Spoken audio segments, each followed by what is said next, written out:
Good morning, Ozark.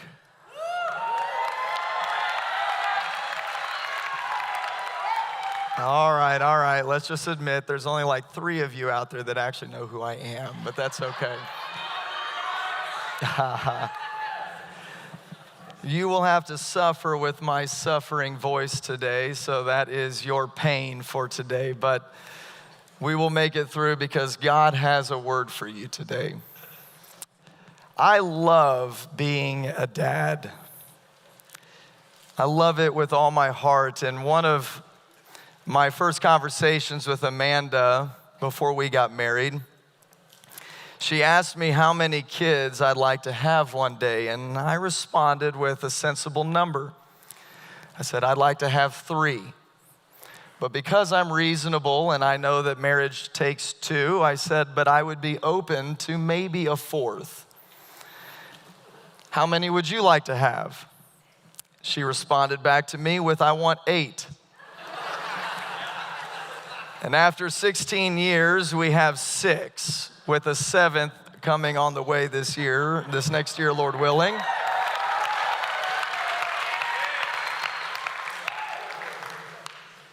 We see who actually won that conversation. I love my kids.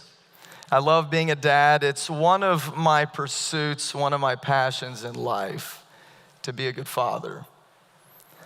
It means a lot to me, and because I'm passionate about being a father, because I'm passionate about being a dad, I want to watch out for them. I want to do what's best for them, and I was thinking about that earlier this year. My oldest is a freshman in high school, and she plays on the tennis team. Earlier this season, she had an away match, and we traveled there, and we watched her, and after it was all over, I heard some of the girls say to her, there was some boy who put a tennis ball in your bag. Well, I heard that. So we go back, we get into the car, all the kids are buckled up, we end up taking off down the road, and of course, the only thing we care about is, what's in your tennis bag? She reaches in, she pulls out a tennis ball, and she said, you've got to be kidding me, there's a phone number on it. This began a great long debate, a lot of conversation in our car with my boys in the back who just make me so proud. They came up with wonderful ideas like, burn it, Dad. The other one had another good idea. He said, why don't we roll down the window and we'll just chuck it out the window? And I was like, that's not bad. My wife, being the more sensible one in the family, she was trying to change the conversation into a different subject.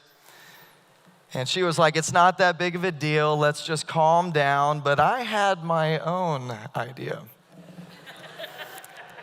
I said, why don't you give me the ball? I'll keep it. I look over at my wife, and she looks at me, and she gives me that look that, of course, that I know after all these years, and it's the look like, I know what you're thinking, and I don't like it. And so I look at her, and I said, what? She says, you better not call that number. And I was like, honey, I would totally do something like that. Because for me, I mean, obviously, if a young man is going to put a ball with his phone number in the bag of my daughter's tennis bag after a match, surely he must be a tennis coach. So I need to find out if he's a legit tennis coach. Needless to say, after I called the young man, he was not a tennis coach. What do you pursue in your life today? What does your heart beat after? Our theme is about how to lead and to live in exile. We are called to live in this world, but not to be a part of it. There's tension in that, isn't there? Jesus prayed this in John 17:14-16, and if we were to be honest, this is perhaps one of the most difficult aspects of our faith journey. I know it is for me, as we're surrounded as Christians in a world and its cultures which oppose us because it first opposed him. So how do God's people live, navigate, and not fit into a world filled with so much promiscuity, self-indulgence, idolatry, pride, hatred, fear, and so much more? Our culture today seems to mirror the wickedness of men in Noah's day, the sins of Sodom, the idolatry in Athens, and the list of grievous sins in Romans chapter 1. Is there any hope for God's people to live and to lead in a world like this? Simple answer is yes. Yes, of course. But it will be difficult. This morning we're going to take a look at the example of Daniel, an incredible, incredible guy. And you could pull out so many different examples from his life and from the book of Daniel of a guy who was living in exile in extremely difficult circumstances, and yet he remained faithful, and yet he remained strong. Today we're going to look at one of these examples from Daniel chapter 6, verses 1 through 11. This kind of transitional passage that takes place here where the power of Babylon is gone, and now you have the Medes and the Persians, and King Darius is on the throne.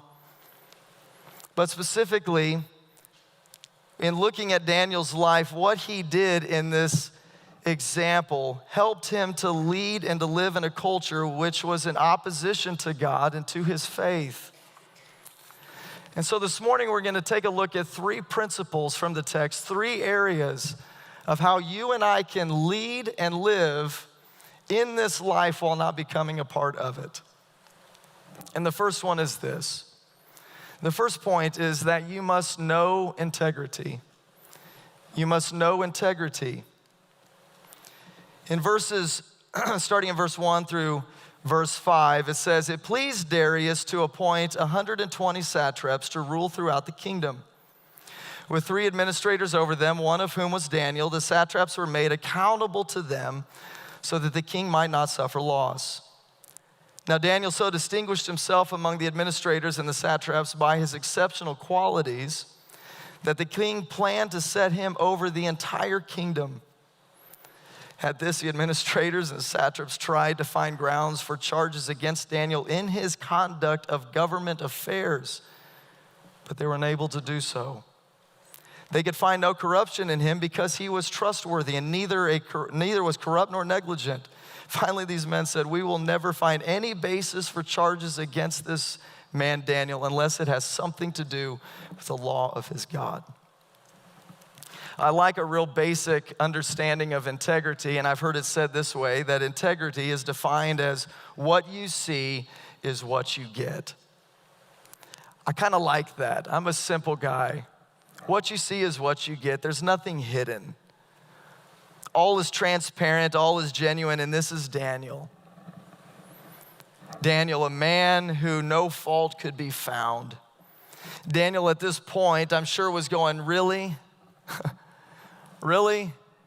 More troubles, more strife, more problems in my life? At this point, he would have been in his 80s. He's experienced all kinds of things, being taken from his home in Judah, placed in the service of King Nebuchadnezzar. He's then transitioned to Belshazzar, and he saw Babylon get overthrown.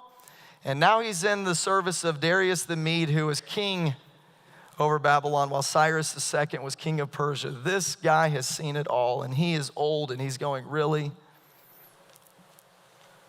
Daniel quickly proves his value in the text to Darius, who observes Daniel's high integrity as competency, and he wants to appoint him over all the other officials in the kingdom.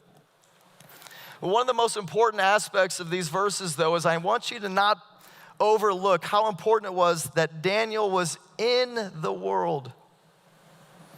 How important it was that he was in the world. Daniel has been educated from chapter 1 in a pagan culture, pagan education.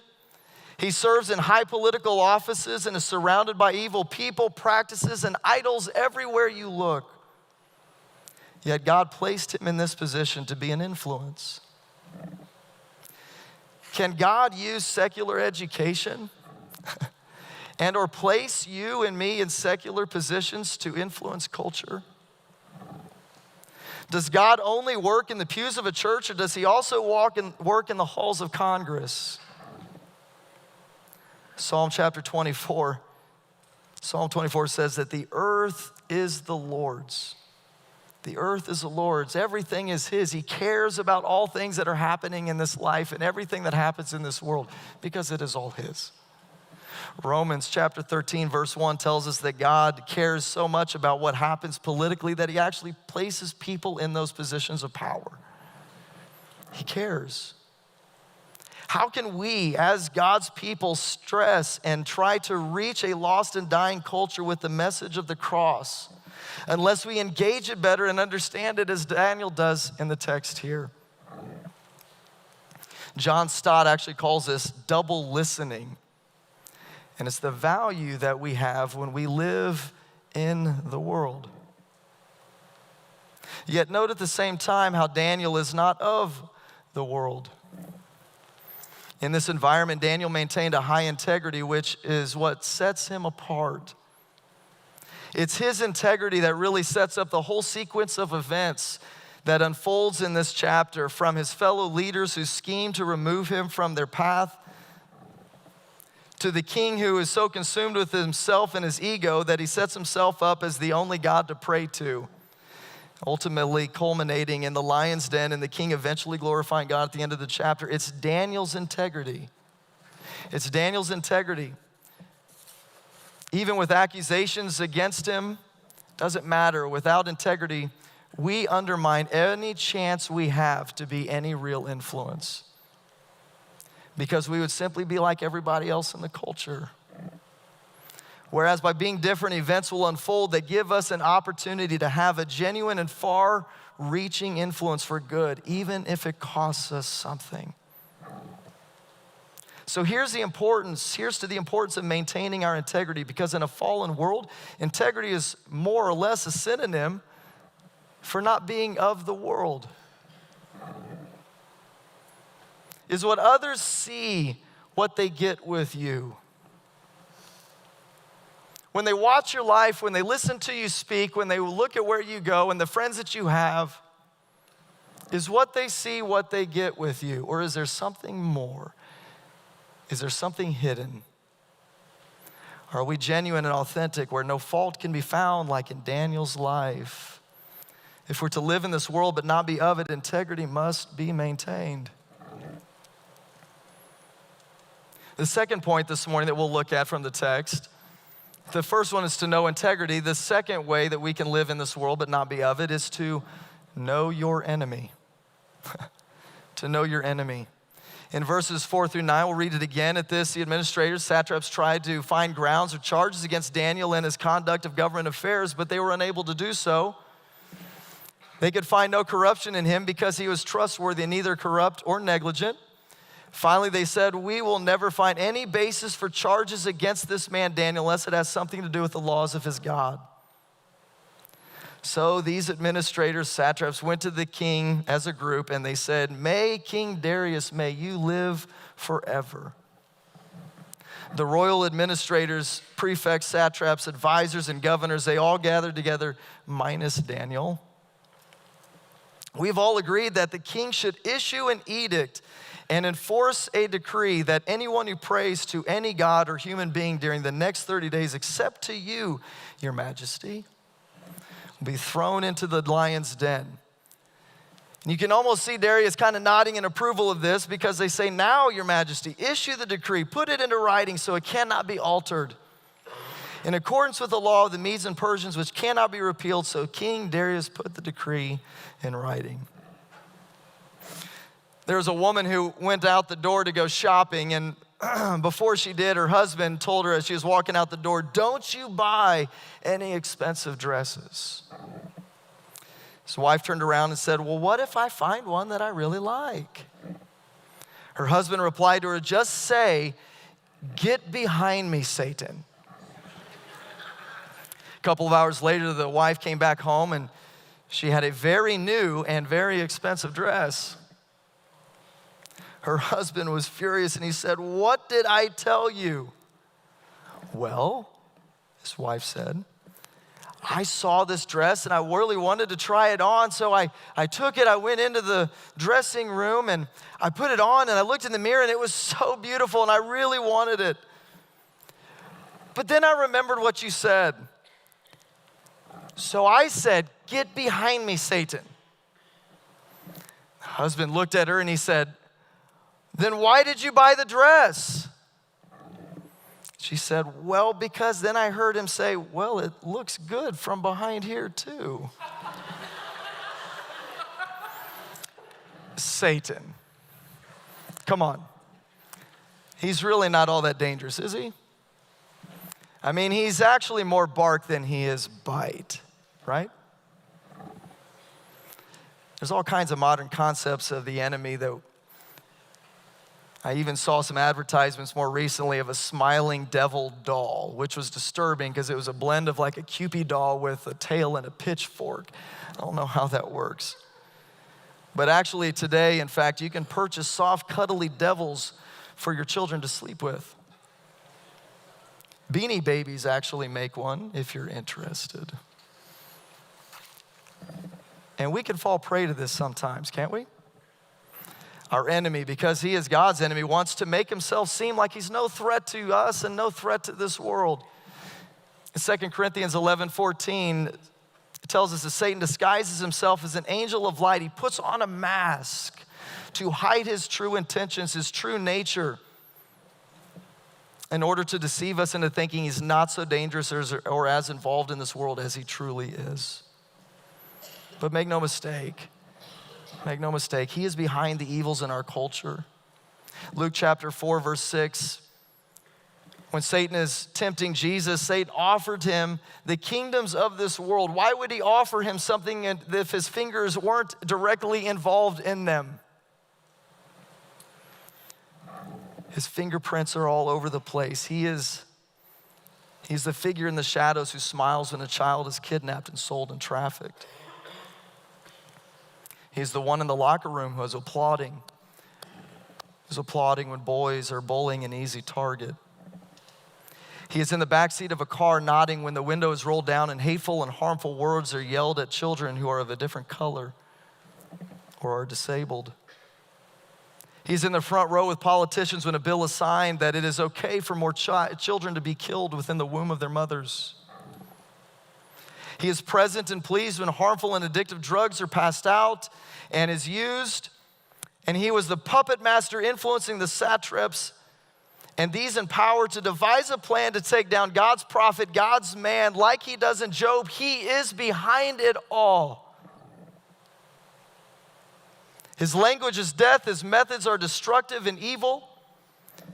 And if pleasure can be felt by him, then it is felt when we experience pain, when we fail, when we doubt. He is without question the worst, and he is real, and he has his sights set on you and me. From the government leaders scheming how to take Daniel out of the picture in verses 4 and 5 to their deceitful proposition to King Darius, as well as Darius's adjustment of the laws to boost himself into a God-type status. Because ultimately, isn't that what we really want? We want more power, we want more attention, we want more fame. We ultimately, at the bottom of it all, what do we really want? We want to be God. Just like the deception Satan presented in the garden with Eve is the same deception we see here in Daniel chapter 6. And don't fool yourself into thinking it's not the same deception that we can fall into today and that we struggle with. I found it fascinating. I read an article from Time magazine in 1972 that was written about Satan worshipers in the occult.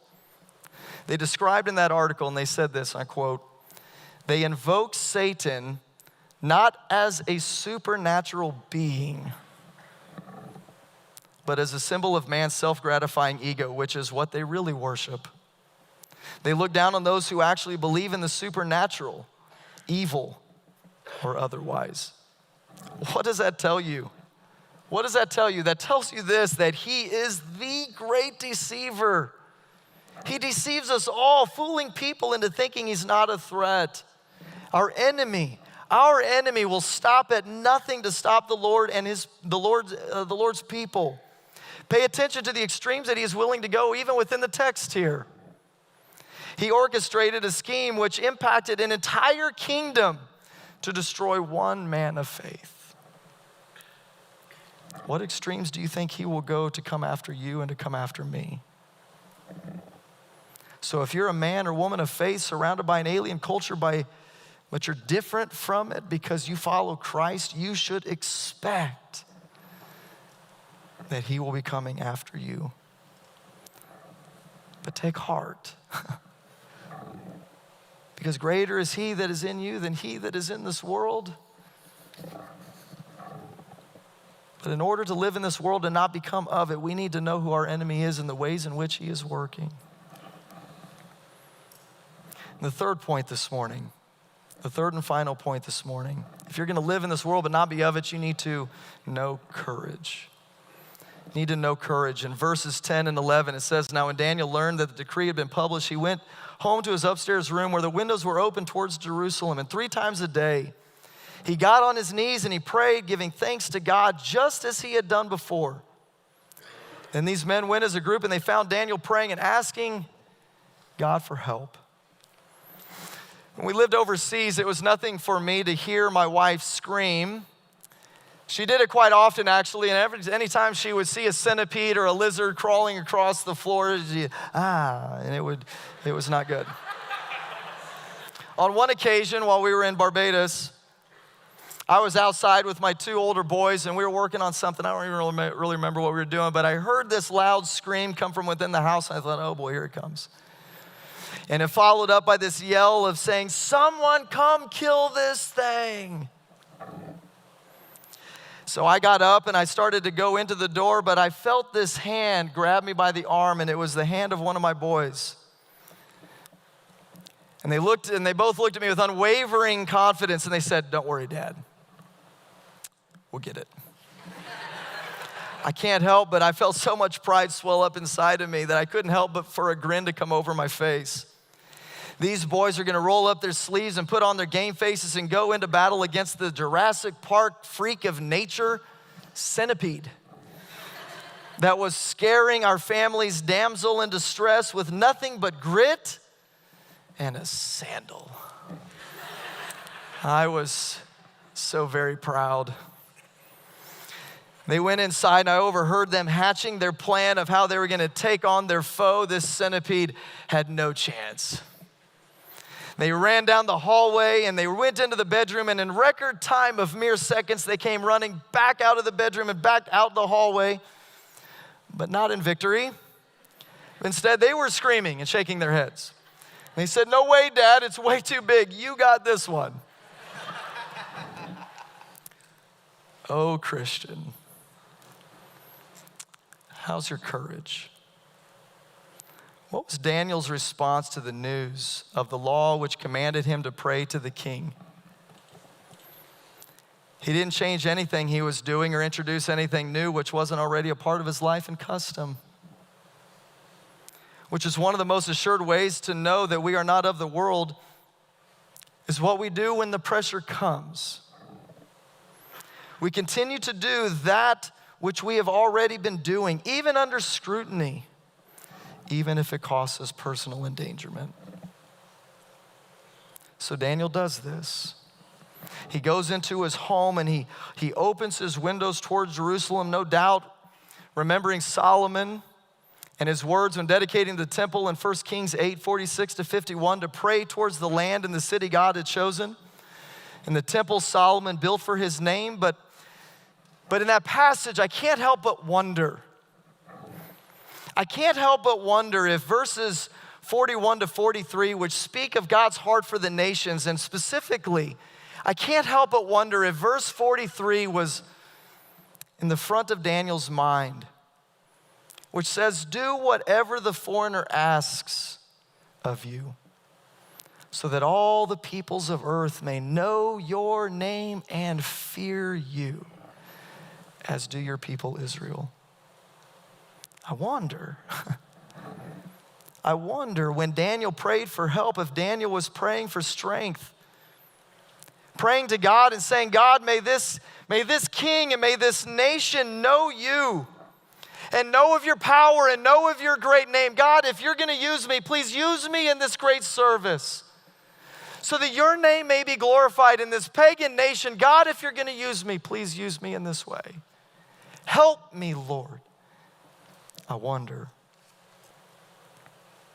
Because after Darius can't sleep at night and he comes to Daniel in the lion's den and he recognizes in verses 26 and 27, he recognizes Daniel's faithfulness and he gives praise to God. King Darius, who said, I am going to be the God over all this land for the next 30 days, is the same pagan guy who in verses 26 and 27 say this about our God, for he is the living God, and he endures forever.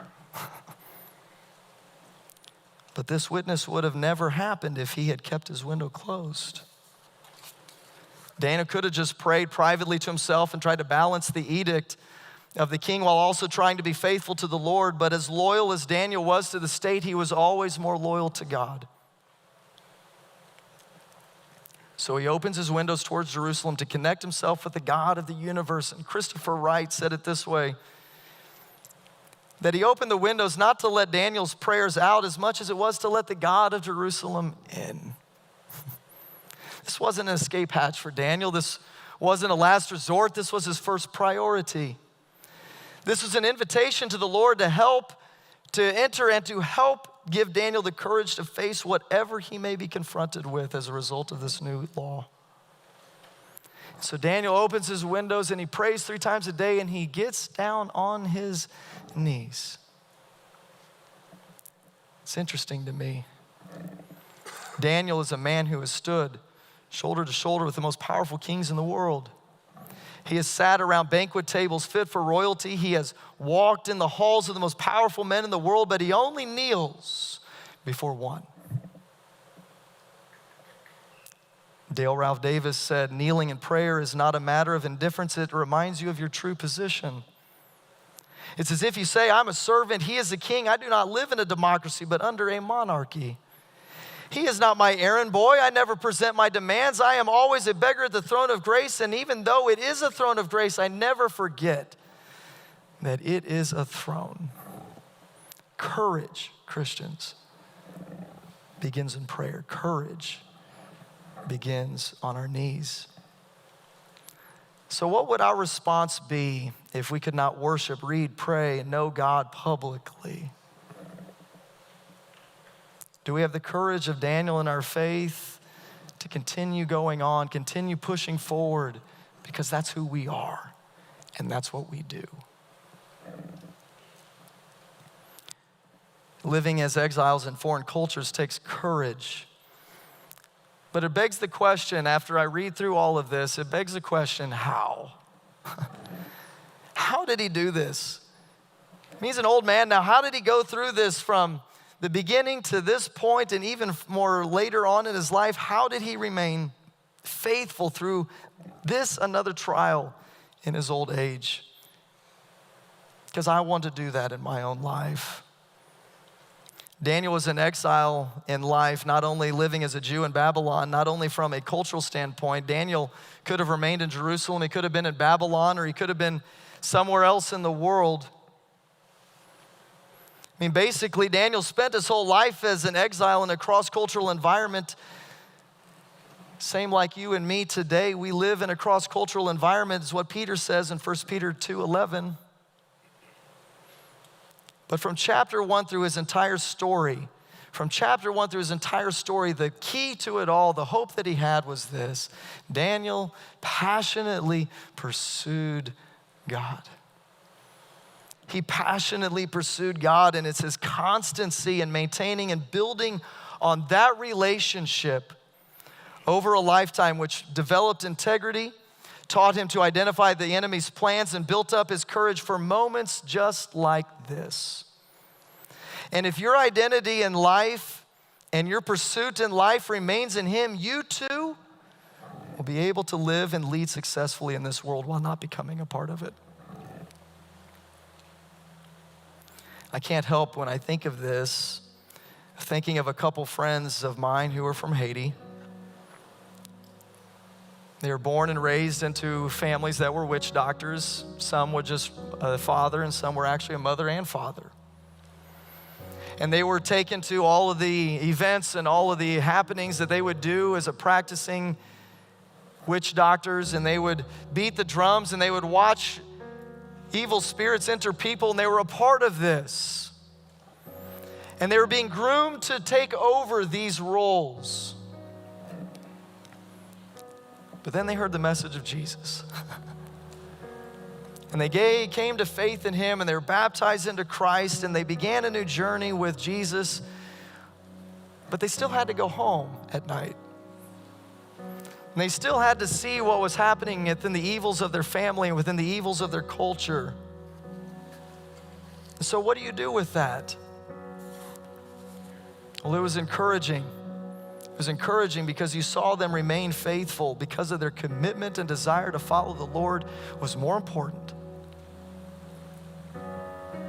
It was their pursuit of their life. I think of another young man that we mentored in St. Vincent who came from an impoverished neighborhood where every, and I mean literally every 11 and 12-year-old girl was pregnant in that neighborhood.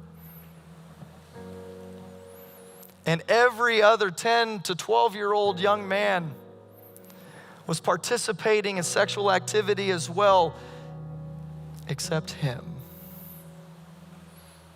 He had given his life to Christ, and he was learning what it meant to follow Jesus. And not only was he remaining pure himself, but he was encouraging the other young men in his neighborhood that you can do this too. And this is what life should look like for you. Come know my Jesus. Come know my Jesus. It's not easy. It's not easy to not become a part of the world, but it is possible when you know the Lord and you find him to be the pursuit of your life and of your heart.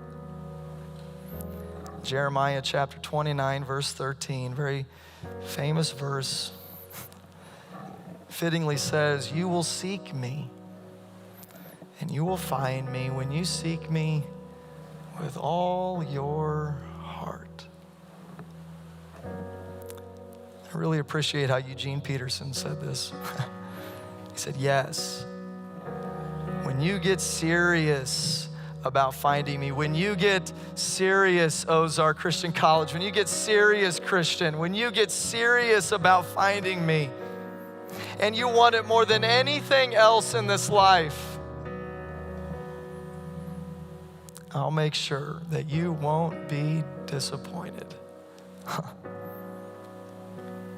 Pursue him. He won't disappoint.